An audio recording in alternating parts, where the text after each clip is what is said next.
What is up guys? So another day, another video. So ngayon, tuturuan ko kayo kung paano magpalit ng headlight ng TMX tsaka kung ano yung tamang sukat or pangalan ng pwede nyong bilhin para mapalitan nyo siya into LED. So tara, pakita ko sa inyo.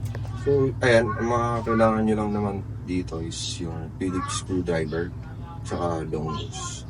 So pagtatanggalin nyo yung headlight, nandito lang sa ilalim yung mismong pita niya.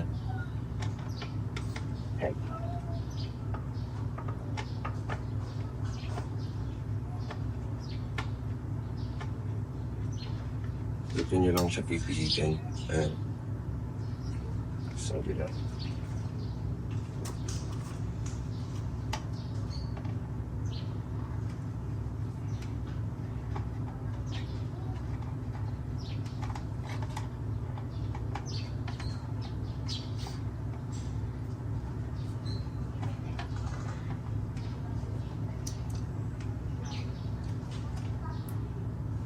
So yun, ganun lang. Tapos hila, tulak pababa. Ganun na siya kasimple. Tapos, tanggalin nyo lang dito. Nakasakit lang naman siya. Tsaka dito sa kabila. Ganyan lang siya. Ganyan lang siya. Tapos, yan. Tanggalin nyo lang to. Yung cover.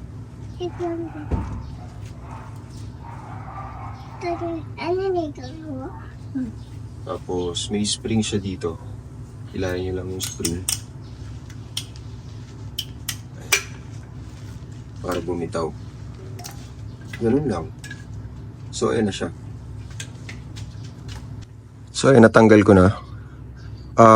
Para madali nyo siyang palitan, tanggalin nyo na dun sa mismong headlight. Ayan. Ganyan siya. Tapos, ano lang naman siya? Pihit. Bale, ayan, counterclockwise, going left. Tulak konti, counterclockwise, hugot. So, ganun lang siya. Tapos, ito yung gagamitin nating LED. So, tinatry ko maghanap ng magandang brand na LED kaso wala akong mahanap eh. Ito yung pinakamaraming review. Hopefully, tumagal siya. Hindi agad mapunde. So kung tatanungin nyo, ito yung sukat na isa-search nyo sa Shopee. BA20D. Yan siya. BA20D. Ganyan siya. So, labas ko muna. Yan siya. H6 or BA20D yung tawag sa kanya. Yun sa mga magsa-search sa Shopee. Para at least marami kayo na bahala mamili kung ano yung trip nyo or ano yung pasok sa budget nyo. Pero ito ang bili ko parang around 200 to 300 yata kasama na shipping. So ganyan siya. Yan. So projector na yung dito niya. Dito, cob light. Yan o. Diba? So yung stock pala ng Honda is Philips. O tama, Philips. So, ganun lang din ulit. Pag ibabalik nyo, ayan. Press. Press nyo siya. Tapos, clockwise naman, going right. So, ayan na siya. Diba? Tapos, kung gusto nyo rin palitan yun dun sa may park light, T10 lang naman yung sukat nyan. Any T10 pasok dyan.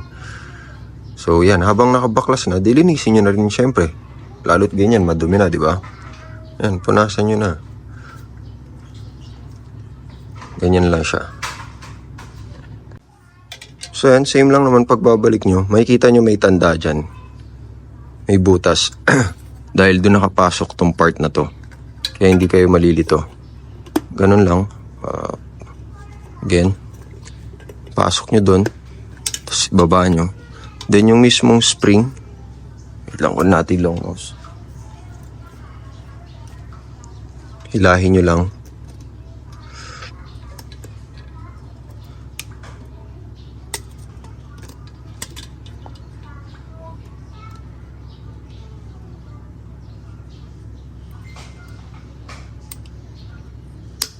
Ayan. So, ganun lang kasimple. Lock na siya.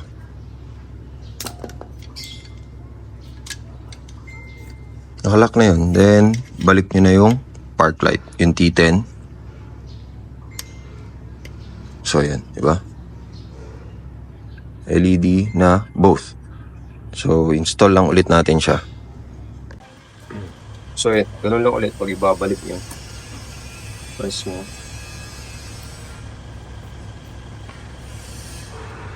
Ganun ulit sa socket. Ayun yun. Ayan. All goods na.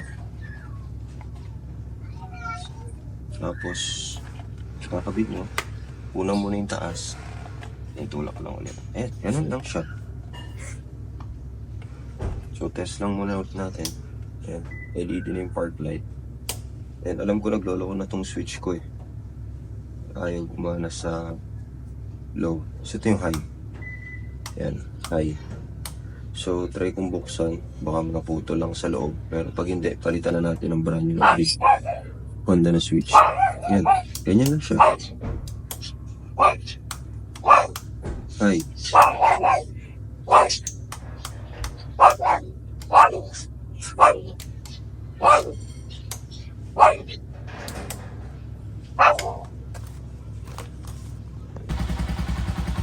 So ayan, hintay ko talaga magabi para makita natin yung lakas ng ilaw na kinabit natin kanina. Yung LED na BA20D. So, labas ko lang saglit, then tignan natin kung gaano siya kalakas. So ayan, nailabas din after almost 2 months. Kasi December ko yata ito sinimulang baklasin eh. So ayan, ito yung park light. Park light yan. Tapos since wala tayong low, yung high na lang muna testing natin. So yan, malakas din kahit pa paano. Yun yung high. Yan o. Malakas din. Partida maliwanag dito sa street namin. Yan siya. So malakas din. Alam ko yung low neto yellow yata. So malaman natin once na nagkabit na ako ng bagong switch. So kung nagustuhan nyo itong video na to, just hit the like and subscribe button. Tsaka yung notifications bell na rin para at least updated kayo sa next video. So, see you guys.